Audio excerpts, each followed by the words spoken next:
네, 안녕하세요. 성공채배 시작 잡정보센터 이남주입니다. 네, 안녕하세요. 한미진입니다. 네, 오늘이 2월의 마지막 날이고요. 드디어 내일부터 3월이 시작이 됩니다. 3월 하면 이제 상반기 공채가 본격적으로 시작되는 날이니만큼 그동안 취준생 여러분들이 준비해온 거를 드디어 다 표출해보는 날인데 3월을 어떻게 보내느냐에 따라서 여러분들한테 정말 날 좋은 봄이 찾아올지 아니면 미세먼지 가득한 봄이 올지 딱 결정되는 시기인 것 같습니다. 맞습니다. 그래서 영리한 취준 전략이 어느 때보다 필요한 시점이 아닌가 싶은데 저희가 가만히 있을 수가 없죠. 최고의 취업 컨설턴트 여러분들이 최고의 꿀팁 그리고 각종 취업 정보를 전해드리려고 3월을 꾸며볼 테니까요. 저희와 함께 보내보시면 좋을 것 같습니다. 네, 자 그러면 2월의 마지막 목요일 잡정보센터 지금 바로 출발합니다.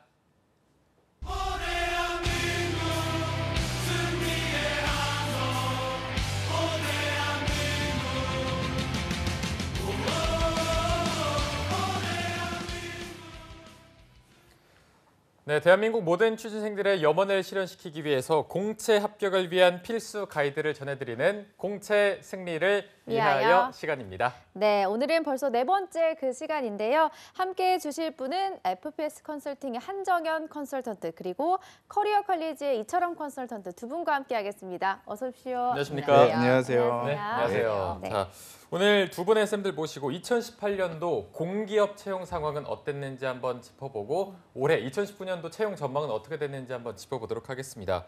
자, 먼저 이제 쌤들 제자들 중에도 공기업에 들어간 제자들이 많을 텐데 지금 공기업에 합격한 제자들 어느 정도 되는지 정혜 쌤은 어느 편인가요? 저는 제가 이제 지도했었던 친구들 기준으로 말씀을 드리면 성적이 굉장히 좋았던 것 같습니다. 네. 그러니까 2018년도 하반기 같은 경우는 상시 채용 형태로 중간중간에 일어나는 공기업들도 좀 많았고요. 그래서 이제 저하고 같이 했었던 그 학생들 같은 경우는 사실 지금 연수 다 마치고 현업에서 가서 업무하는 친구들도 있고 지금 연수 중인 친구들도 있고 최근에 그러니까 1월 달에 또 수자원공사가 또 진행을 했었던 친구 같은 경우 지금 이제 면접 중인 친구들도 있고요. 사실 2018년도 하반기 같은 경우는 일반 기업보다는 이제 공기업 아니면 공공기관 쪽이 상대적으로 좋은 어떤 결과치를 만들어냈다고 저는 생각이 듭니다. 네. 네. 철엄 쌤 제자들은 좀 괜찮았나요? 사실 제 친구들은 너무 초반인 친구들이 많았고 경력이라든지 준비가 좀 짧은 친구들이 많았어서 사실은 하반기는 이제 경험을 쌓고 이제 상반기에 조금 도전하자라는 친구들이 사실 많았어요. 네, 물론 합격한 친구들은 지금 이제 준비하면서 하고 있지만 합격을 준비하는 친구들 또 이번 2019년을 노리는 친구들이 조금 더 많습니다. 네. 네, 알겠습니다. 그러면 저희가 2018년도를 한번 다시 되짚어볼 필요가 있을 것 같은데 네. 그래도 공기업이라고 하면 일명 취준생들 사이에서는 안정적이기 때문에 신의 직장이라고 많이 불리잖아요. 2018년도 채용 현황은 어땠는지 정 교수님이 한번 짚어주시죠.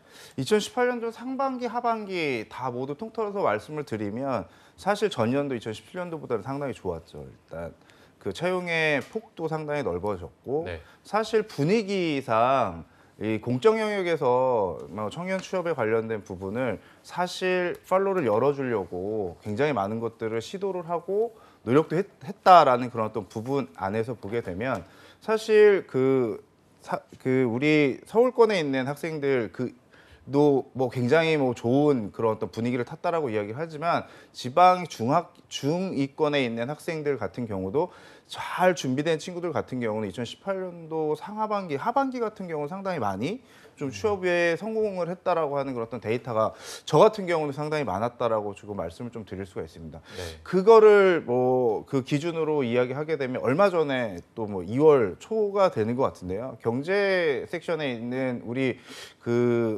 공무원분들이 사실 발표를 상당히 많이 했죠. 발표를 한 그런 어떤 기준을 보게 되면 2019년도 역시 상반기 같은 경우도 사실 줄어들지는 않고 어떤 채용의 폭이 상당히 그러니까 많게는 한 3,000명 정도? 이 정도는 좀 더 늘어날 거라는 이런 어떤 기대가 있는 그런 어떤 현상이라고 말씀드릴 수가 있습니다. 네. 지금 취업 시장이 굉장히 어려운데 그래도 공기업은 괜찮은 것 같은 생각이 드는데 네. 선업쌤은 어떻게 보셨나요? 2015년 이후로 공기업이나 이제 공공기관에서 채용하는 건 매년 늘고 있어요. 근데 2018년이 그 증가 폭이 가장 넓었어요. 그리고 그거 못지않게 또 매년 증가하듯이 2019년 역시 또 많은 채용 인원을 예상을 하고 있거든요. 작년보다도 오히려 또 더 많지 않을까 또 생각하고 있어요. 오히려 근데 그렇게 하다 보면 취준생들 입장에서는 공기업에 몰릴 수밖에 없잖아요. 그쵸. 그러다 보면 경쟁률이 높아져서 실질적으로는 더 어려워지지 않을까요?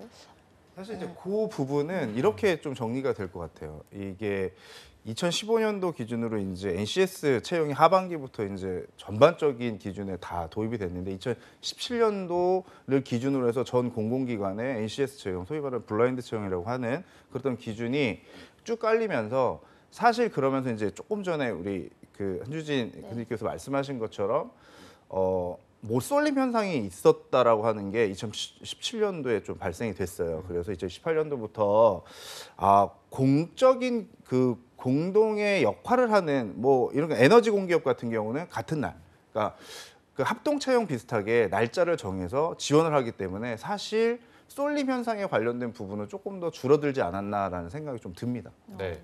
아무래도 많은 분들이 몰린 이유가 또 굉장히 안정적인 직장이기도 하잖아요. 그래서 그런 부분이 메리트로 작용한 것 같은데 이 공기업에 들어가는 분들의 스펙을 저희가 뭐 좀 살펴보면 어느 정도 수준의 지원자들이 좀 합격하는 편인가요?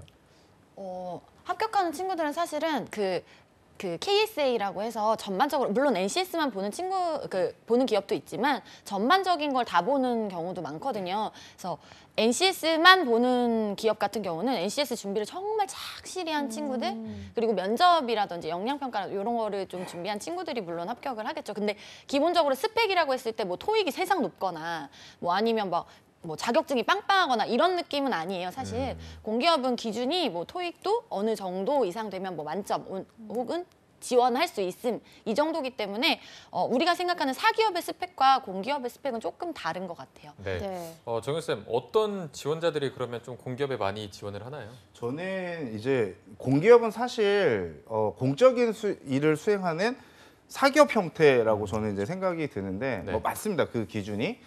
그래서 그쪽에서 업무에 관련된 부분을 보게 되면 뭐 KSA 기준으로 출중한 역량이 있는 친구. 근데 이 친구들은 사실 뚜껑을 딱 열면 경험이 많은 친구들이에요.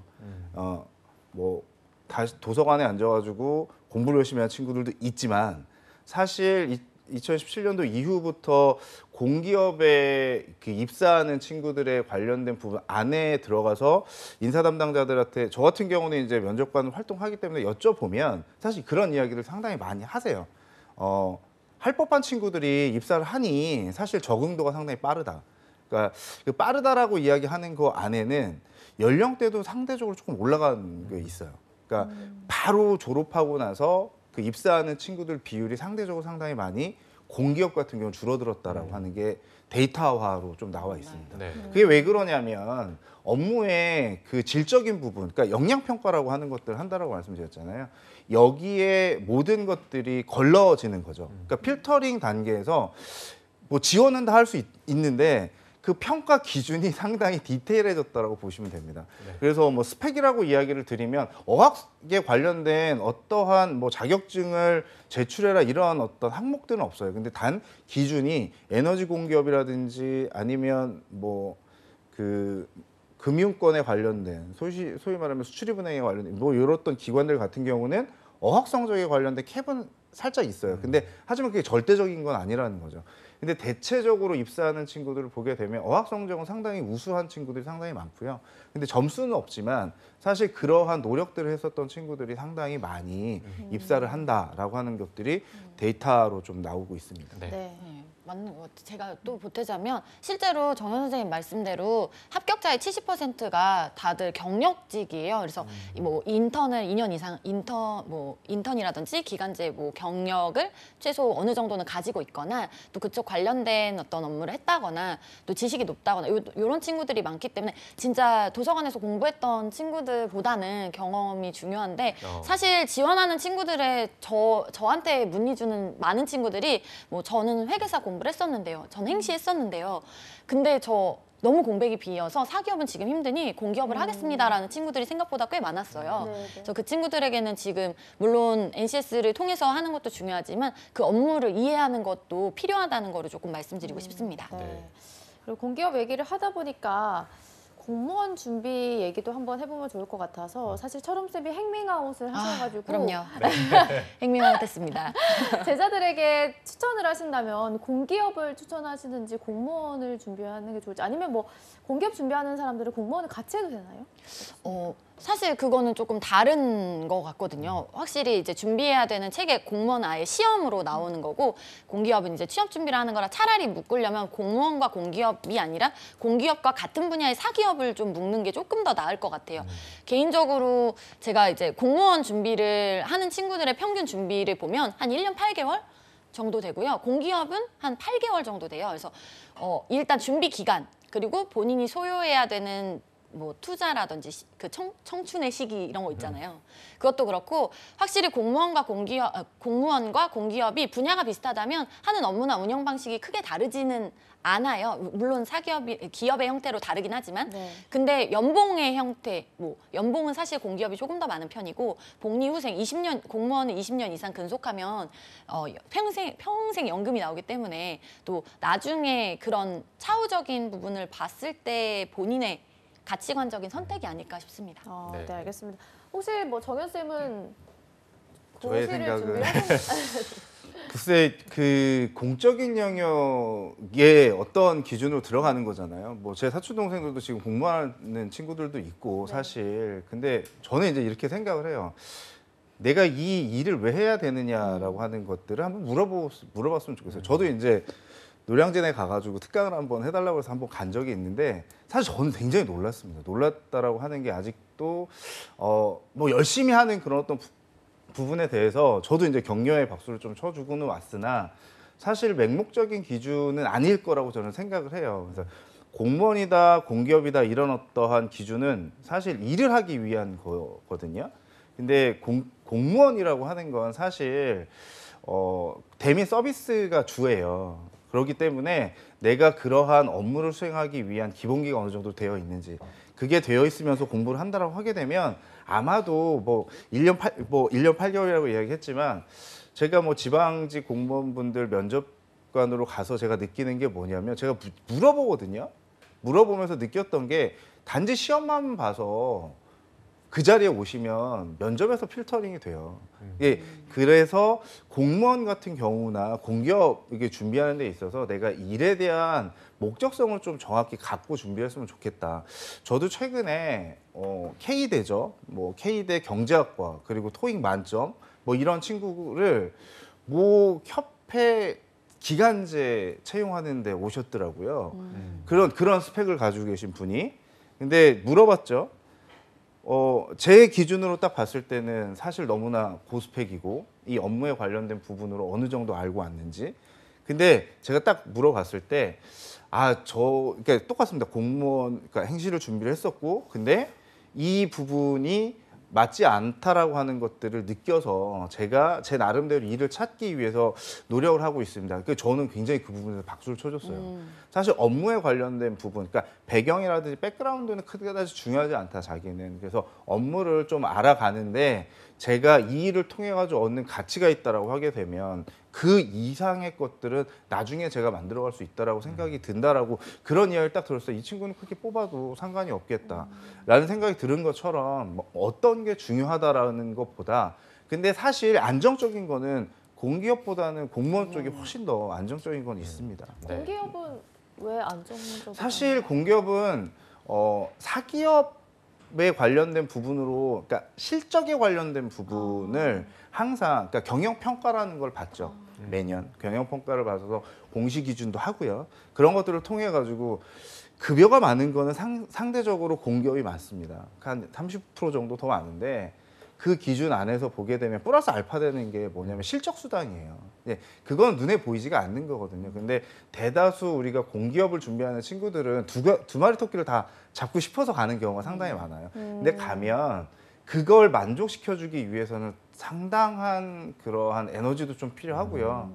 그런 어떤 에너지를 내가 발산할 수 있는 준비가 어느 정도 좀 되어 있는 친구들이 가야지만 그 역량을 좀 발휘할 수 있다라고 하는 게 제 사견으로는 그게 조금 맞고요. 그러니까 공적 트랙, 소위 말하면 대민 서비스에 관련된 말 그대로 공공의 서비스라든지 공공 이익이라든지 가치를 추구한다라고 하는 그런 목적성을 가지고 있다면 공무원을 준비하시는 게 훨씬 더 맞다. 네, 네. 알겠습니다. 알겠습니다. 자, 그러면 이제 2019년도 올해 주요 공기업의 채용 전망은 어떤지 한번 의견도 들어보겠습니다.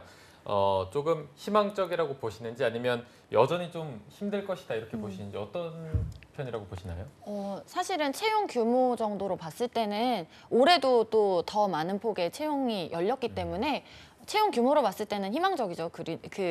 그 아까 말씀하신 것처럼 근데 제일 중요한 건 그 현상적인 게 중요한 게 아니에요. 많이 뽑는다고 해서 희망적인 게 아니라 진짜 내가 뭘 하고 싶은지 이 분야에 정말 내가 뭔가 하고 싶은지 잘 할 수 있는지 뭐 흥미는 있는지 선호가 있는지 그런 거부터 따져보시는 거는 좋을 것 같아요. 그래서 그게 확실히 성립된 친구들에게는 굉장히 좋은 시장이 열렸다라고 저는 생각합니다. 네. 정현 쌤은 어떻게 전망하시나요? 저도 굉장히 밝다. 밝다. 이게 사기업보다 뭐 삼성이나 뭐 이런 또 대기업 준비하는 친구들도 사실 2019년도 같은 경우 저 같은 경우도 그렇게 이야기를 해요. 사실 준비한 그런 어떤 기준을 논다라고 이야기하기는 공대생들 같은 경우는 사실 그 사기업의 형태를 띈 공공 서비스를 제공해주는 공기업이 조금 더 안정적인 그런 어떤 부분이 있다.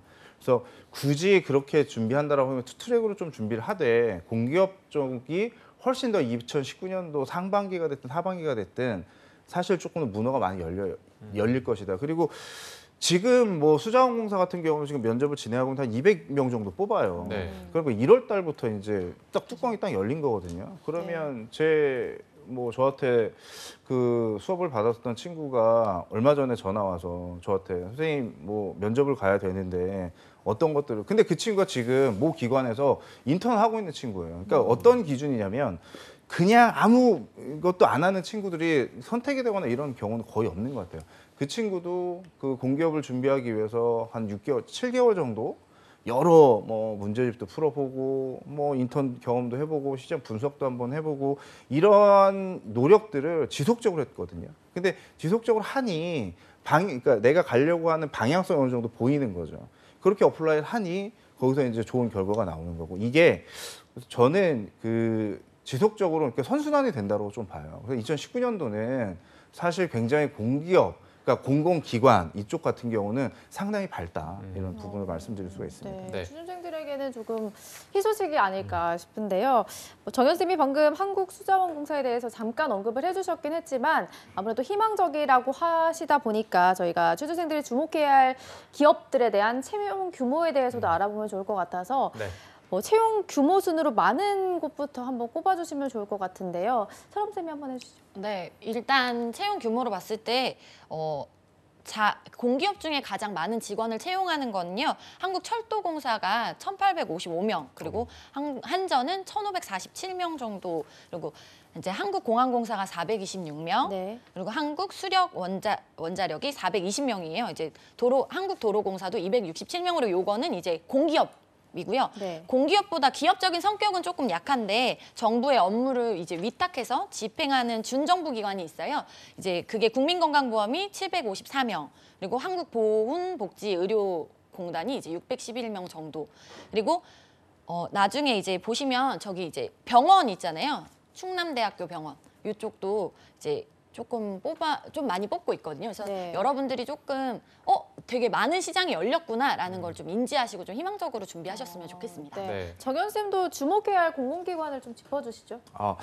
최근에 그러니까 3월 달 기준으로 제가 말씀드린 3월 30일부터 그러니까 매주 토요일 기준으로 보게 되면 3월 30일 날은 뭐 도로공사, 조폐공사, 서민금융진흥공단, 뭐 독립기념관 등 5기관이 합동 채용을 해요.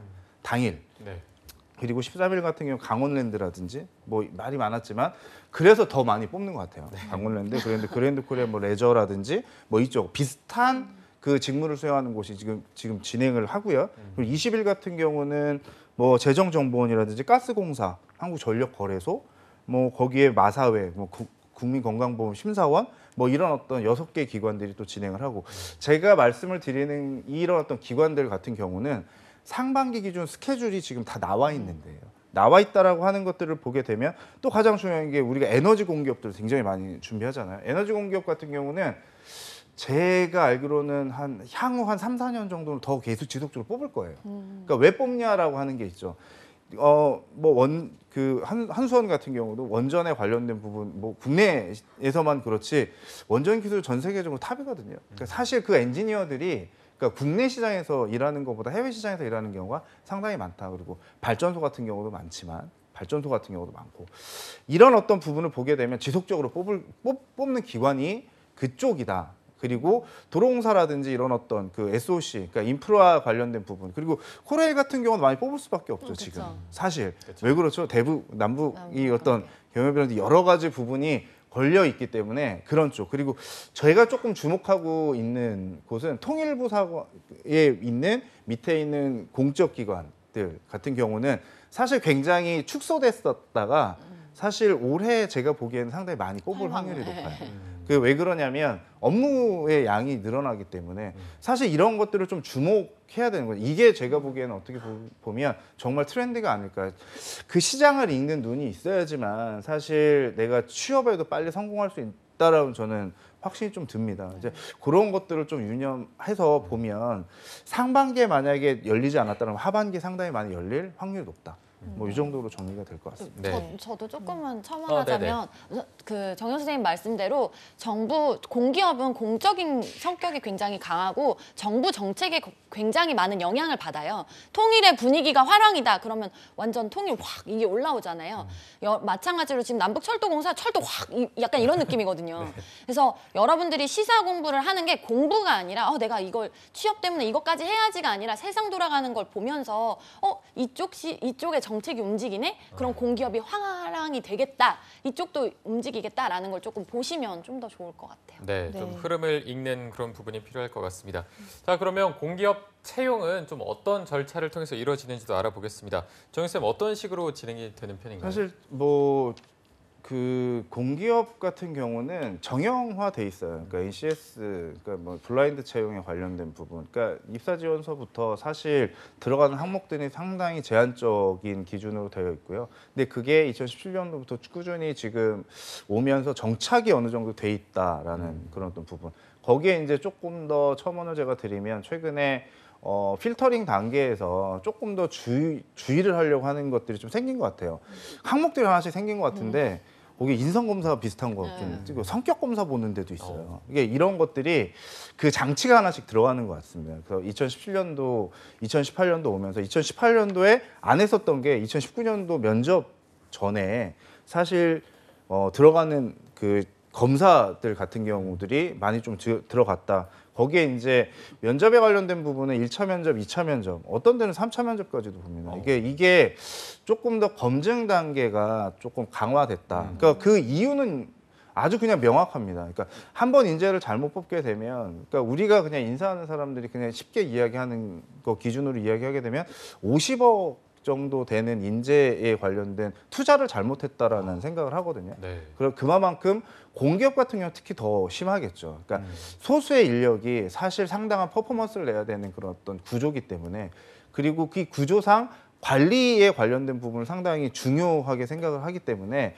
그러한 외적 다양한 그 역량들을 좀 봐야 된다라는 어떤 기준 안에서 아마 절차상 굉장히 좀 까다로워지고 있다라고 하는 게 제가 드릴 수 있는 이야기다. 네. 말씀 드릴 수 있습니다. 자, 그럼 철엄 쌤, 이게 서류는 그래도 통과율이 네. 좀 높은 편인가요? 아니면 그 직무 역량 평가 여기서 많이 걸러지는지 어떤 식으로 좀 어려운가요? 사실 그 공기업마다 분위기가 되게 달라요. 이제 예전에 처음에 NCS가 도입됐을 때는 그 기업마다 변별력이 사실 크게 없었거든요. 요 느낌이랑 요 느낌이랑 되게 비슷했다라고 생각이 되는데 지금은 기업마다 지금 정현 선생님 말씀해 주신 대로 기업마다 택하는 방식이 너무 다르기 때문에 기업에 맞춰서 조금 진행을 해봐야 될 것 같아요. 어떤 쪽에는 서류 합격률은 높고 어떤 쪽은 면접에서 많이 떨어지고 우수수 떨어지고 약간 이런 게 다 다르거든요. 네. 근데 기본적으로 공통적으로 준비하셔야 되는 거는 일단 제일 중요한 건 자기 이해의 부분이 제일 중요하고요. 그리고 업무 이해도는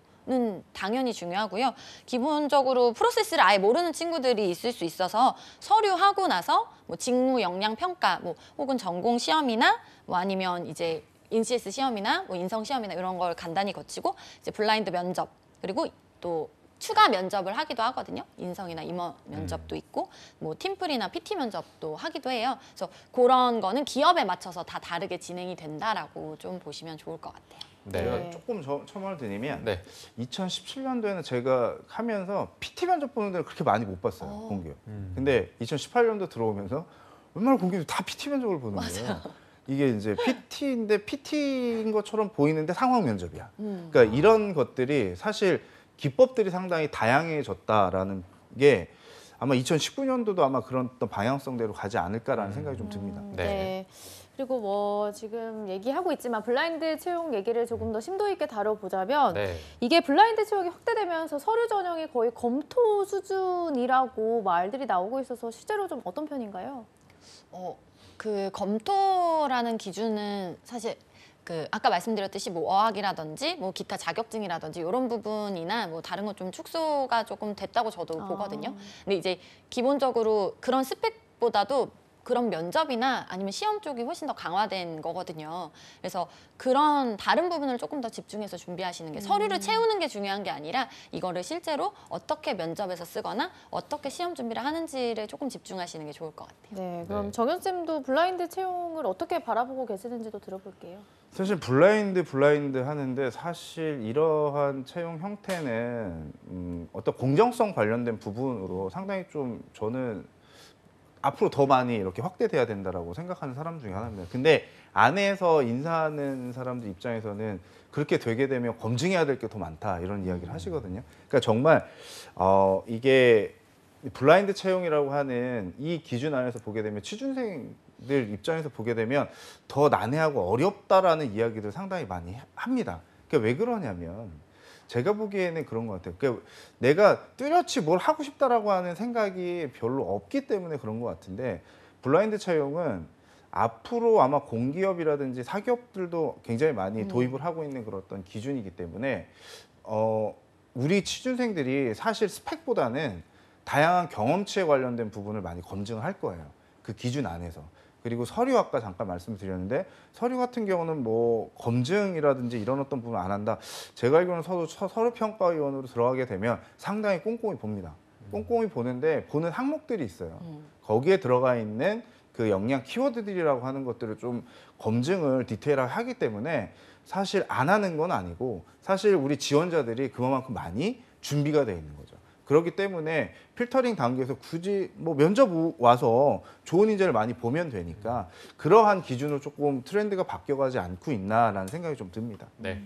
자, 그리고 이어서 공기업 하면은 NCS를 빼놓을 수가 없는데 공기업의 NCS 채용은 어떻게 보고 계신지 철원 쌤은 어떻게 보고 계신가요? 근데 사실 아까 말씀드린 대로 공기업 입장에서도 진짜 돈 들여서 신입을 뽑았는데 이 사람이 업무 이해도도 떨어지고 그리고 뭐 자기 뭐 이런 직무 능력도 좀 없어요. 그럼 난해하잖아요. 근데 NCS를 도입하면서 물론 시험으로 뭐 전반적인 걸 할 수는 없겠죠. 부족하겠지만 그래도 조금 더 이 사람의 뭐 열정이라든지 아니면 정말 뭐 애정이라든지 그리고 노력이라든지 이런 부분을 좀 보겠다라는 거라고 보거든요. 그래서 사실 직무 이해도나 뭐 직업 능력에서는 사실 저는 좋은 네. 그리고 준비하시면서 여러분들이 나 이거 공기업 들어가려고 하는 게 아니라 정말 직업을 이해한다라고 생각하시고 준비한다면 이거를 시험으로 입사를 위해서 쓰시는 게 아니라 실제 입사해서도 쓸 수 있는 역량이거든요. 그래서 그렇게 조금 넓은 시야로 보셨으면 좋겠습니다. 네. 정현 쌤은 어떻게 보고 계신가요? 뭐 NCS 관련된 부분을 보게 되면 그러니까 이게 그 직업 기초 능력과 그러니까 직무 능력, 그 직무 능력에서도 보게 되면 그 두 개의 섹션이 좀 나뉘기 때문에 여기서 우리가 이제 신입 직원들 같은 경우 그 L5 정도 소위 말하면 능력치로 이야기하게 되면 회사에서 근무하는 그 대리 정도 수준 저는 되는 어떤 지식 기술 태도를 가진 사람을 뽑는 거거든요. 대졸자들 같은 경우는. 그러니까 대리 정도 일을 한다. 대신 일을 할 수 있는 역량이 돼야 돼요. 그렇기 때문에 사실 많은 것들을 내가 준비를 하지 않으면 그 시험에서 합격하기가 조금 어렵습니다. 그러니까 이게 정확히 이야기하면 경험치에 관련된 부분을 좀 본다. 그리고 상황에 관련된 부분을 이해를 하는 친구들이 좀 문제를 접하기가 조금 더 쉽지, 단순히 도서관에 앉아서 공부하고 뭐 이런 어떤 친구들은 상당히 좀 난해해요. 접하는 기준이. 그래서 저한테 그런 얘기 상당히 많이 합니다. 인턴을 하는 게 좋아. 인턴은 하는 게 좋아. 사실 한다라고 하는 게 단순히 복사만 하고 가서 그런 경험치를 하면서 이렇게 어깨너머로 봤었던 상황들이 나도 모르게 내 몸에 체득이 되는 거기 때문에 NCS 채용에서는 무엇보다 중요하다. 그런 것들이. 네. 네. NCS 얘기를 해서 아까 철엄쌤도 뭐 공기업에 합격한 친구들을 보면 NCS를 정말 착실하게 준비한 친구들이 합격한다라고 하셔가지고 어떤 식으로 준비를 해야 할지 아직도 감이 안 잡힌 친구들에게 어떻게 조언을 해줄 수 있을까요? NCS를 준비하는데 감이 안 잡힌다라고 말하는 거는 조금 얘기하자면 정신을 좀 차리셔야 되는 게 맞아요. 왜냐하면 해야 될 게 너무나 분명해요. 네. 사실 사기업 같은 경우는 뭐 어떤 기준으로 뭘 해야 될지 막 나는 어렵단 말이에요. 이거 지원해도 이 기준이 될까 안 될까. 근데 사실 NCS 같은 경우는 명확하게 내가 어느 정도는 좀 숙지한다라는 기준이 명확하거든요. 내가 어느 정도 해야겠다라는 그 가이드가 이미 다 나와 있는 건데 어떡하죠?는 머릿속에서 고민하는 거예요. 사실은 행동하면서 이거 내가 맞고 잘하고 있나 동기부여를 해달라면 충분히 해줄 수 있지만 저 NCS 해야 되는데 이건 약간 그런 느낌이에요. 토익 올려야 되는데 어떡하죠? 공부해야지 라고밖에 해줄 수가 없어요. 근데 조금 더 여러분들이 진짜 마음속에서 고민하는 게 되게 많잖아요. 이거 해야 되는데 어떡하지? 에서 머릿속에 고민에서 벗어나서 실제로 제발 펜을 굴리고 발을 움직이고 밖에 나와 보셨으면 좋겠어요. 저한테 물어봐서 제 경험을 간접적으로 말씀드리는 거는 제 경험을 듣는 것뿐이에요. 근데 여러분이 눈으로 보고 손으로 보고 또 몸으로 보는 그게 진짜 중요하거든요. 그래서 그렇게 조금 나오셔서 실제로 움직이면서 좀 보시면 어떨까라는 생각을 해봅니다. 네, 일단 좀 해라 이렇게 말씀하셨네요. 네. 정현쌤도 100% 동의하실 것 같은데요. 100% 동의하고요. 사실 그냥 짤막하게 말씀드리면 NCS는 사실 사교육을 하지 말아라라는 기준 안에서 모든 정보하고 데이터를 국가에서 다 제공한 그런 기준이다라고 보면 되고, 각 공기업 알리오 사이트를 좀 많이 참조를 하면 좋을 것 같아요. 그리고 각 공기업 인사 담당자들에게도 레터를 좀 보내서 피드백을 좀 받을 수 있는 그런 제도라든지 장치가 잘 돼 있기 때문에 뭐 NCS 관련된 부분은 다시 한번 말씀드리지만 뭐 답이 나와 있는 그러한 부분을 좀 내가 만들어가는 거기 때문에 크게 어렵지 않게 접근할 수 있다라는 부분을 말씀드릴 수 있습니다. 네, 저희가 오늘 공기업에 대해서 여러 가지 이야기를 나눠봤는데 마지막으로 쌤들의 신의 한 수까지 들어보겠습니다. 철엄쌤이 먼저 해주시죠. 여러분 일단은 아까 공기업을 원한다면 진짜 경험 어떤 것든 세상 모든 게 마찬가지예요. 책 속에서 활자로 알 수 있는 것보다 눈으로 보고 손으로 느끼고 마음으로 느끼는 거 그리고 발로 느낀 것들이 진짜 실제로 도움이 많이 되거든요. 그래서 이번에 지금 상반기에 공기업 인턴이 굉장히 두드러지거든요. 그래서 채용 공채를 하면서도 인턴 물론 같이 준비 좀 해보시고 조금 더 지금 인턴 되게 많이 뽑아요. 올해 7,500명 정도 지금 예상하고 있거든요. 상반기에 굉장히 많이 집중돼 있기 때문에 좀 이런 거는 좀 많이 챙겨보시면서 인턴 지원하시고 또 보고 뭐 아르바이트라도 하고 제발 시험지에서 벗어나서 뭔가 많은 걸 보셨으면 좋겠습니다. 예, 알겠습니다. 정현쌤의 신의 한 수도 들어볼게요. 네, 저는 생각의 속도로 실행을 해라. 실행하면 답이 보인다. 뭐 이 정도로 하겠습니다. 좋은 말씀 해주셔서. 알겠습니다. 네. 저희가 오늘 도움 말씀 주신 FPS 컨설팅의 한정현 그리고 커리어 칼리지의 이철엄 컨설턴트 두 분과 함께했습니다. 고맙습니다. 고맙습니다. 감사합니다. 감사합니다.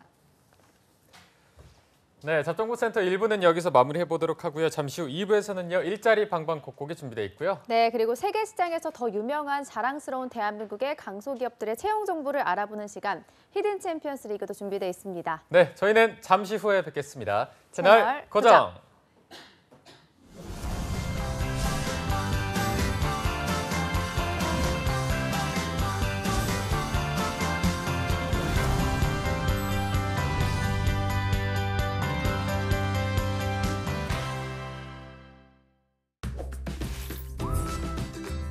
현금 없는 시대에서 지갑 없는 시대로 스마트폰 하나만 있으면 못 사는 게 없는 간편결제 시대. 소상공인을 위한 간편결제 서비스 제로페이가 본격 시행됩니다. 수수료는 다운, 편의성은 업. 스마트폰만 있으면 언제 어디서나 오케이. 제로페이 사용법 정말 간단하죠?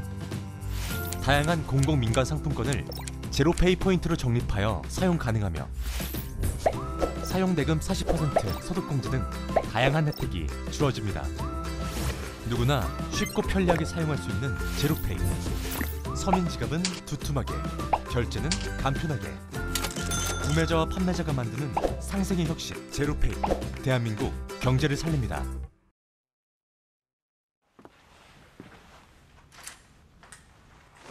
신입이 들어왔다.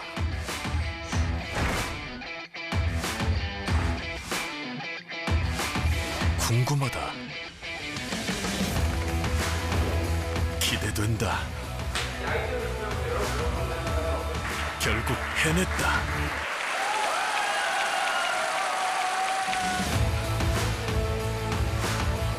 스펙이 아닌 직무 능력을 갖추고 맞춤형 인재로 경쟁력도 높이고 근로자와 기업이 함께 얻는 이학습 병행.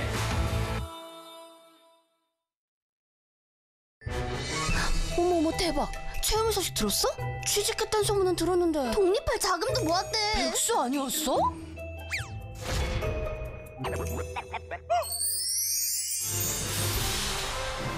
회사에서 알아주는 인재라는데? 걔 이번에 승진도 했잖아. 와, 체험이 잘 나가네. 비결이 뭘까? 체험씨 비결이요. 청년 내일 체험 공제. 혜택이 궁금하면 실천하세요. 청년에겐 내일을, 기업에겐 인재를 다 채워드립니다. 청년과 기업 모두 함께해요. 한국 직업 방송을 보면 취업이 보입니다.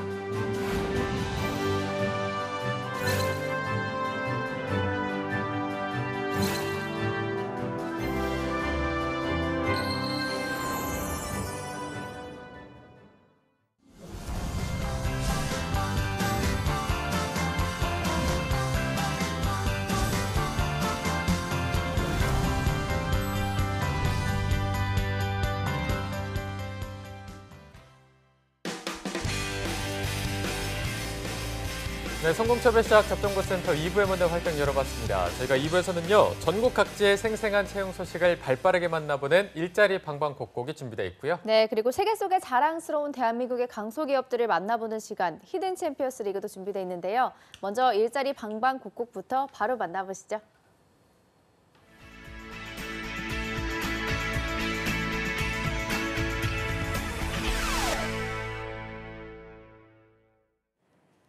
네, 매일매일 전국 각지의 생생한 채용 정보를 알아보는 일자리 방방곡곡. 오늘은 춘천 고용복지플러스센터의 이금주 주무관님 연결되어 있습니다.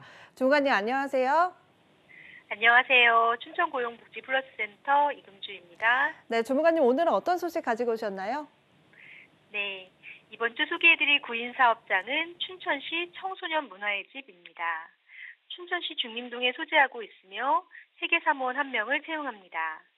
지원 자격은 학력은 관계없고 경력은 1년 이상자로 전산회계 1급, 전산세무 1급, 회계 프로그램 사용 가능자, 컴퓨터 활용 능력 우수자를 우대합니다. 담당 직무는 급여 관리 및 원청 징수, 예산 관리, 수입, 지출 결의서 작성 업무이며 근무 형태는 주 5일 근무로 월급은 185만 6천 원 이상입니다. 접수 마감일은 3월 4일까지로 지원을 희망하시는 분은 워크넷 채용 정보를 참조하셔서 이력서를 준비하여 이메일 지원하시기 바랍니다. 네, 1년 이상 경력의 회계사무원 1명 채용합니다. 관심 있는 구직자분들 접수 마감일과 우대사항 참고하셔서 지원해 주시기 바랍니다. 주무관님 다음 소식도 바로 알아볼까요? 네, 다음으로 소개해드릴 구인사업장은 재단법인 강원도 경제진흥원입니다. 원주시 오산동에 소재하고 있으며 지역 혁신 프로젝트 수행 전담 인력 직원 2명을 채용합니다. 지원 자격은 학력과 경력 모두 무관하고 담당 직무는 일자리 종합 포럼, 고용 아카데미 등 고용 역량 강화 지원, 강원도 일자리 정책 홍보 및 분위기 확산 지원, 강원도 일자리 종합 대책 수립 지원, 기타 지역 혁신 프로젝트 운영 지원 업무입니다. 근무 형태는 주 5일, 연봉은 2,500만 원 이내로 경력과 자격증 보유 등에 따라 면접 시 임금 협의 가능합니다. 접수 마감일은 3월 5일까지로 지원을 희망하시는 분은 공고문, 워크넷 채용 정보를 참조하셔서 채용 지원서와 자기소개서를 준비하여 이메일 지원하시기 바랍니다. 네, 지역 혁신 프로젝트 수행 전담 인력 총 2명 채용하고 있습니다. 학력과 경력 모두 무관한 구인권이니까요. 많은 지원 바라겠습니다. 주무관님, 오늘 소식 고맙습니다. 고맙습니다. 네, 다음은 대전으로 가보겠습니다. 대전의 서은혜 주무관님, 안녕하세요. 네, 안녕하세요. 대전고용복지플러스센터 서은혜입니다. 네, 오늘은 어떤 소식 가지고 오셨나요? 네, 이번 주 소개해드릴 구인사업장은 대전 YWCA 여성인력개발센터입니다. 대전 서구에 소재한 교육서비스업 기관으로 현재 직업상담사 1명을 모집합니다. 지원 요건으로는 학력은 초대졸 이상, 경력 무관으로 직업상담사 2급 이상 자격증 소지자를 구인하고 있습니다. 채용 업무는 경력단절 여성 집단상담 프로그램 운영, 구인 구직자 발굴, 세일센터 사업 홍보 등입니다. 근무 형태는 주 40시간, 급여는 연봉 2,200만 원 이상 지급된다고 하네요. 입사 희망하시는 분들은 자사 양식의 이력서, 자기소개서, 졸업증명서, 경력증명서, 자격증 사본 준비하셔서 담당자와 전화통화하신 후 약속 시간 정해서 방문 접수 가능하십니다. 참고로 접수 마감일은 3월 15일까지입니다. 네, 경력이 무관한 구인권이고요. 직업상담사 1명 채용합니다. 관심 있는 구직자분들 많은 지원 바라겠습니다. 주무관님, 다음 소식도 바로 전해주시죠. 네, 다음으로 소개해드릴 구인사업장은 주식회사 로지스퀘어입니다. 대전 서구에 소재한 화물 운송 중개 대리 및 관련 서비스업으로 경영기획사무원 1명을 구인하고 있습니다. 지원 요건은 학력 고졸 이상, 경력 2년 이상자로 전표관리 및 회계사무 업무를 담당하게 되며 전산 세무회계 관련 자격증 소지자는 우대합니다. 근무 형태는 주 5일, 급여는 연봉 2,400에서 2,600만 원 정도이며 면접 후에 결정됩니다. 입사를 희망하시는 분들은 이력서를 준비하셔서 이메일 접수하시면 되고요. 접수 마감일은 채용 시까지입니다. 네, 2년 이상 경력의 경영기획사무원 1명 채용하고 있습니다. 관심 있는 구직자분들 채용 시 마감되는 구인권이니까요. 빠르게 지원해 주시기 바랍니다. 네, 주무관님, 오늘 소식 고맙습니다. 네, 고맙습니다. 네, 지금까지 일자리 방방곡곡 강원도와 대전의 채용 정보 알아봤습니다.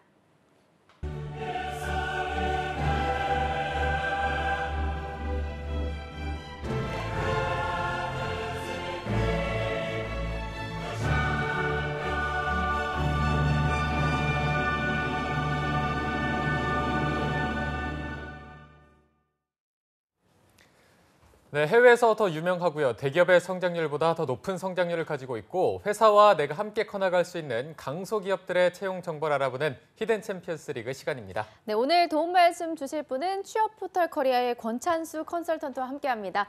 쌤, 안녕하세요. 안녕하세요. 안녕하세요. 안녕하세요. 취업 포털 커리어의 권찬수입니다. 네, 그리고 또 2부의 도우미 시스템 캐스트 함께합니다. 어서 오십시오. 네, 안녕하세요. 반갑습니다. 네.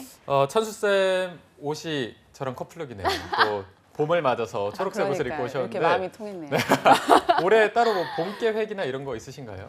봄 계획이요? 저희는 이제 가장 바쁜 시즌이다 보니까 아무래도 이제 봄이다 보면은 이제 친구들 취업 지원해 주는 거에 집중을 할 수밖에 없거든요. 네. 그래서 뭐 상반 봄 계획이 알아봤자 아이들 많이 공채 시즌에 합격시키는 거 그거 말고는 또 일을 더 열심히 하시게 될 것 같은데 그러면 상반기 공채 시즌에 좀 채용이 이렇게 봄처럼 활발하게 찾아오는지 어떤 편인가요? 뭐 많이 뽑겠다 올해 그런 계획이기 때문에 아마 그 채용 공고는 많이 올라올 거예요. 근데 이제 그 뽑는 그 인원수 자체가 어느 정도 이렇게 한정이 돼 있다 보니까 좀 그런 부분에서는 좀 힘들 부분이 있지 않을까라고 생각이 들어요. 하지만은 아무래도 지금 몇 개월 전보다 얼어있던 때보다는 조금 더 채용 공고가 지금 서서히 이제 많이 열리고 있는 편이라서 이제 슬슬 시동을 걸어야 하지 않을까. 이제 취준생들 여러분들은 그런 생각을 가지고 있습니다. 알겠습니다. 그럼 저희도 한번 시동을 걸어보겠습니다. 오늘 소개해 주실 기업 바로 들어볼게요. 네. 혹시 가정 간편식 같은 것들 잘 애용하세요? 아무래도 저는 혼족이다 보니까 이제 좀 자주 애용하는 편인데 오늘 소개해드릴 기업은 냉동식품과 실온 제품군을 전문적으로 기획하고 유통하는 회사인 골드플레이트입니다. 네, 골드플레이트. 회사 이름을 굉장히 잘 지은 것 같네요. 네. 저도 이제 뭐 집에서 혼자 있을 때는 요리를 잘 못해서 이런 거를 항상 자주 먹는 편이긴 한데 자, 혼자 사는 1인 가구나 맞벌이 가족이 늘어나면서 이런 거를 대상으로 한 기업이다 보니까 많은 분들이 더 주목을 할 것 네. 같습니다. 자, 골드 플레이트 조금 더 자세히 설명 부탁드리겠습니다. 네, 골드 플레이트는 소셜 커머스에는 쿠팡, 티모, 위메프, 그다음에 옥션, 지마켓, 그리고 자사 쇼핑몰인 푸드 앱을 통해서 냉동식품이라든지 실온 제품군들을 전문적으로 기획하고 유통하는 회사입니다. 네. 그래서 온라인 쇼핑몰 특성상 쉽게 접근이 어려웠던 냉동식품 사업에 적극적으로 진출하였고요. 그리고 안정적이고 효율적인 자사 냉동 물류 시스템을 구축하면서 현재 냉동식품 유통 시장의 패러다임을 바꿔놓고 있습니다. 그래서 현재 500평 규모의 물류센터를 운영하고 있는데요. 이 물류센터에서 월간 약 8만 건 이상의 상품을 출고되고 있다고 합니다. 오, 네. 8만 건 이상의 상품이 출고된다고 하니까 이 분야에서는 정말 전문 기업으로서 입지를 다지게 충분하다고 볼 수가 있을 것 같습니다. 네. 그럼 골드 플레이트에 자랑할 만한 게 또 있다면 어떤 게 있을까요? 아무래도 같은 업종의 그 기업들보다는 조금 늦게 진출한 회사긴 해요. 회사긴 하지만은 이 골드 플레이트는 단순 유통 회사가 아니라 상품 개발부터 판매까지 이렇게 진행을 하면서 2017년 기준 업계 평균 대비 150% 이상의 매출 성장을 이뤄낸 회사입니다. 이러한 고속 성장을 가능한 대표적인 요인은 차별화된 상품 기획하고 효율적인 시스템 운영에 있다고 보시면 될 것 같아요. 그래서 골드 플레이트는 단순 유통에 그치지 않고 자체 상품 개발팀이 있어서 그 개발팀이 다양한 식품군들을 개발하고 있고요. 이런 개발한 것들을 좀 더 집중하기 위해서 제품 기획이라든지 촬영이라든지 그다음에 디자인, 배송, CS, 판매 관리 정상까지 모든 업무를 대행을 하면서 업무 간편화를 추구하고 있다고 합니다. 그리고 냉동 배송이라든지 재고 관리의 체계화를 통해서 다양한 인터넷 판매 채널을 가지고 있으면서 빠르게 성장하고 있다고 보시면 될 것 같습니다. 네. 자, 고객들의 편의를 위해서 업무를 간편화하다 보니까 고객들의 마음을 사로잡을 수밖에 없는 또 기업의 방법이었던 것 같습니다. 이런 결과를 도출하기까지 골드플레이트가 단순히 올라온 게 아니겠죠. 정말 치열한 노력을 했을 텐데 골드플레이트의 연혁 발자취를 신세미 캐스터가 소개해드리도록 하겠습니다. 네, 오늘의 기업 골드플레이트 연혁 함께 살펴보도록 하겠습니다. 2013년에 설립이 된 골드플레이트는 1년 만인 2014년에 500평 규모의 물류센터를 준공을 하는데요. 이어서 2015년부터 2018년까지는 앞서 찬수쌤이 말씀을 해주셨듯이 월간 약 8만 건 이상의 상품을 출고로 하면서 소셜커머스 티켓몬스터의 상위 1% 브랜드로 3년 연속 선정이 됐습니다. 또 2018년에는 일일 최고 매출이 2억 원을 달성을 했고요. 하이서울 브랜드 및 100대 강소기업으로서 선정, 또 제6회 미래창조 경영 우수기업 대상을 수상하는 쾌거를 이뤘습니다. 이렇게 불과 6년 만이죠. 6년 만에 이룬 결과를 보면 급속도로 성장했다는 걸 알 수가 있는데요. 지금까지 밟아온 히스토리만큼 앞으로의 성장이 더 기대되는 골드플레이트의 연혁이었습니다. 네. 이렇게 6년 차에 접어들 정도로 역사가 그렇게 오래되지는 않은 기업인데 네. 창립 이후에 기업만의 기획력 그리고 시스템을 통해서 급속도로 성장을 하고 있는 것 같아요. 혹시 매출도 이렇게 급속도로 성장을 하고 있나요? 네, 그 6년의 그 기간에 비하면은 매출이 좋은 편인데요. 네. 2018년도 기준 약 180억 원이라고 합니다. 6년의 역사인데 180억 매출이면 저희가 또 연봉에 기대를 해볼 수가 있지 않을까 네. 좀 기대해보면서 연봉은 어느 정도 수준인가요? 아무래도 지금 뭐 이렇게 막 공채처럼 이렇게 시스템이 잡혀 있지는 않고 이제 사업이 확장되는 그만큼 또 필요한 인원들을 충원해 가고 있어요. 그렇기 때문에 뭐 딱 정해진 그런 급여는 없고 본인이 지원하는 부서라든지 직군이라든지 그다음에 경력 사항에 따라서 면접 시 협의가 이루어지기 때문에 네. 제가 이렇게 정확히 얼마다라고는 말씀드리긴 좀 힘들 것 같아요. 근데 이제 현재 거의 근무하고 있는 신입사원 기준으로 평균 연봉이 약 2,400만 원이라고는 해요. 2,400이요. 네. 조금 아쉬울 수가 있겠네요. 네. 조금 아쉬운 것 같긴 한데 저희가 그래서 복지를 기대해 봐야 할 것 같습니다. 최신 기업이다 보니까 뭔가 복지도 트렌드할 것 같은데 어떻습니까? 네, 연봉이 좀 많이 아쉽긴 하지만은 연봉도 어느 정도 이제 성장률에 따라서 성장할 것 같고요. 복지는 직원들이 98% 만족할 만큼 좋은 거의 편에 다 만족이네요. 네, 그렇죠. 거의 다 만족할 만큼 좋은 편에 들어간다고 해요. 왜냐하면 골드플레이트 같은 경우에는 그 복지 제도에 대해서 직원들이 직접 의견을 내고 그 의견에 대해서 대표와 경영진들이 이렇게 합의해서 적극적으로 수렴해 가면서 만들어가고 있다고 해요. 그래서 이제 대표적으로 만약에 직원이 5년 이상 근속했을 때는 본인뿐만 아니라 부모님 동반 해외 여행비 450만 원 지원. 와. 그리고 5년 이상 근속자에게는 15일, 10년 이상 근속자에게는 30일의 안식 휴가를 제공하고 있고요. 그다음에 목표 매출액을 달성했을 때는 직원들 모두 해외로 포상 휴가를 보내준다고 합니다. 네. 그리고 매출 신기록 달성 시에는 전 직원 50만 원 인센티브를 지급하고 있고요. 연극이라든지 영화 등 다양한 문화활동 지원, 그다음에 자기개발비 지원, 그리고 1시간 30분의 넉넉한 점심시간을 제공하고 있고요. 오전 7시에서 10시, 오후 4시에서 7시 등 출퇴근을 본인들이 자유롭게 할 수 있는 탄력 근무제를 운영하고 있다고 합니다. 그리고 회사 내에 직급은 있지만은 호칭은 영어 이름을 사용해서 수평적인 조직 문화를 형성하고 있고요. 그리고 만약에 10년 이상 근무하게 되신다면은 1억 원의 사업 자금을 우와. 지원해 준다고 합니다. 네. 그래서 직원 개인의 성장 회사 성장뿐만 아니라 개인 성장에도 정말 힘쓰고 있는 회사지 않나라고 네. 생각합니다. 자, 이 정도면 98%가 아니라 거의 100% 다 만족할 정도로 복지 왠지 수준이. 그 2%가 전 사장님일 것 같아요. 아, 직원들이 너무 좋아서 정말 그럴 정도로 굉장히 좋습니다. 점심시간도 넉넉하고 네. 출퇴근도 자유롭게 할 수 있고 회사 자체가 좀 자유롭고 수평적이다 이런 분위기인 것 같습니다. 많은 분들이 또 복지를 듣고 솔깃하셨을 것 같은데 이런 분들을 위해서 저희가 채용 전형도 바로 알아보도록 하겠습니다. 전해주시죠. 네, 골드플레이트는 현재 회계, 마케팅, 디자인, 영업, 상품 개발팀에서 채용이 이루어지고 있습니다. 경력과 서류 마감일은 각 분야별로 상이하기 때문에 채용 관련 사이트에서 자격 및 우대 사항을 확인하신 다음에 입사 지원해 주시길 바랍니다. 네, 그러면 이어서 자세한 채용 부문에 대해서는 신세미 캐스터가 소개해 주시죠. 네, 현재 골드플레이트는 다양한 분야에서 채용을 진행하고 있는데요. 회계팀의 회계 총무사원급은 입출금 관리와 매입, 매출 마감, 세금 계산서 발행, 부가세 신고, 일반 사무, 총무 업무를 담당하고요.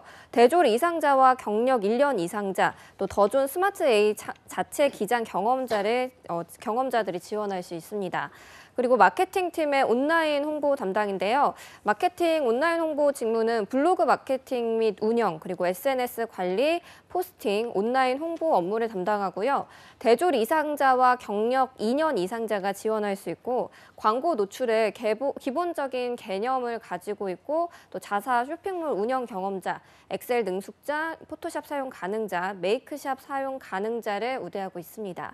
마케팅팀은 쇼핑몰 운영 담당을 모집하고 있는데요. 쇼핑몰 운영 직무는 고객 및 시장 데이터 분석과 또 쇼핑몰 운영 및 기획을 담당하고요.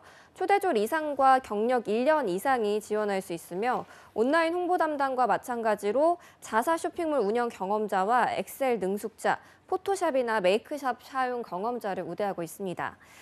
다음으로 상품 개발팀인데요. 상세 페이지 기획과 상품 수익률 검토, 신규 상품 기획 및 개발을 담당하고요. 초대졸 이상과 3년 이상의 경력자가 지원이 가능합니다. 이때 식품 유통의 이해도를 가지고 있고 메뉴 개발과 조리 경력 보유자, 식품 영양과 외식 조리학과 전공자, 또 해당 근무 경험자나 운전 가능자 우대하고 있습니다. 다음은 영업팀의 MD 직무인데요. 각 판매 채널 운영과 경쟁사 조사 및 시장 분석을 담당하고요. 초대졸 이상과 2년 이상의 경력자, 그리고 오픈마켓, 소셜커머스, 종합몰 경력자가 지원이 가능합니다. 우대사항을 좀 살펴보면 소셜 및 오픈마켓과 종합몰 식품 담당 MD 경력자, 또 엑셀 및 피벗 기능 사용 가능자, 이지 어드민 솔루션 사용 가능자와 기본적인 포토샵이나 HTML 능숙자와 인근 거주자 우대하고 있습니다. 다음은 디자인팀인데요. 패키지 디자인과 상세 페이지 디자이너를 모집을 하고 있고요. 초대졸과 경력 2년에서 4년차까지 지원을 할 수 있습니다. 디자인 전공자나 온라인 쇼핑 디자인 경력자, 로고 및 선물 세트 패키지 디자인 경력자, 또 비주얼의 다양한 표현 능력과 창의성을 갖춘 완성도 있는 작업 가능자를 우대하고 있습니다. 네. 채용 부문이 굉장히 많습니다. 저희가 한번 다 들어봤는데 채용 절차는 어떤 식으로 진행이 되나요? 네, 채용 절차는 서류 전형, 1차 실무진 면접, 2차 임원진 면접, 최종 합격 순으로 이루어지고 있습니다. 네, 보통 기업들과 크게 차이 나지 않는 절차인 것 같습니다. 그럼 이어서 입사 지원을 할 취준생들에게 도움이 될 만한 꿀팁도 전해주시죠. 이 회사는 어쨌든 본인의 회사의 인재상과 맞는 조금 사람을 좀 중요하게 뽑겠다라고 말을 했어요. 그래서 골드플레이트는 실력도 중요하지만 좀 인성과 팀워크를 중시하기 때문에 좀 이런 부분들이 합치되는 사람을 뽑지 않을까라고 생각이 돼요. 그래서 뭐 함께 일하는 임직원들에게 영향을 줄 수 있기 때문에 신뢰가 좀 있고 소통이 좀 잘 되는 직원들을 선호하고요. 그다음에 꾸준히 자기 개발을 통해서 뭔가 성장하는 사람, 그리고 주인의식이 있는 사람들을 선호한다고 합니다. 그렇기 때문에 본인이 지원하고자 하는 골드플레이트에 대해서 정확히 알고 지원을 하셔야 되고요. 그다음에 본인이 원하는 직무를 정확히 이해하고 그거에 대한 관심이라든지 열정을 서류에 보여주시는 게 좋아요. 그래서 단순히 나는 이런 경험이 있고 이런 스펙이 있다 이렇게 나열하기보다는 그 직무에 대해서 관심을 가지고 어느 정도 본인이 어떻게 노력했는지 이런 부분들을 보여주셔야 될 것 같고요. 그리고 남들과 다른 자신만의 차별화된 역량이 어떤 거가 있는지에 대해서 잘 기술해 주시면 좋을 것 같습니다. 네. 확실히 이게 회사 분위기가 좋다 보니까 인성과 팀워크를 좀 많이 보는 것 같습니다. 면접에 대한 팁도 있다면 좀 말씀해 주실까요? 면접은 2대1로 진행이 된다고 해요. 네. 그래서 자기소개서나 이력서를 바탕으로 질문이 들어가는데 면접에서는 좀 더 자신감 있게 그리고 끊임없이 진솔하게 답변하는 사람들을 선호한다고 합니다. 네. 그리고 본인이 지원한 회사라든지 직무에 대해서 정말 이해도가 있고 열정이 있는지 그리고 자신만의 차별성이 있는지 이런 부분을 평가한다라고 하니까 이런 부분들을 준비해서 가시면 좋은 평가를 받지 않을까라는 생각을 가지고 있습니다. 네, 현수쌤 그럼 마지막으로 골드 플레이트를 추천하시는 이유까지 들어보겠습니다. 네, 골드 플레이트는 창립 이후 온라인 식품 유통업계에서 빠르게 성장 중인 기업이고요. 그다음에 개인의 성장과 회사의 성장 모두 중요시하고 직원들의 의견을 적극적으로 반영하여 워라밸 복지를 가능하게 하는 기업이기 때문에 취준생 여러분들에게 적극 추천드리고 싶습니다. 네. 자, 오늘은 앞으로의 성장이 더욱 기대되는 골드플레이트라는 기업에 대해서 알아봤습니다. 오늘 함께해 주신 취업포털 커리어의 권찬수 컨설턴트 그리고 신세미 캐스터 두 분 고맙습니다. 고맙습니다. 네, 오늘 준비한 내용은 여기까지고요. 저희가 내일은 금요일 3일절이죠. 저희는 존경하는 독립의사분들을 기리면서 잠시 하루 쉬어가도록 하겠습니다. 네, 저희는 다음 주 월요일 오전 10시에 웃는 얼굴로 찾아뵙겠습니다. 시청해주신 여러분 고맙습니다. 고맙습니다.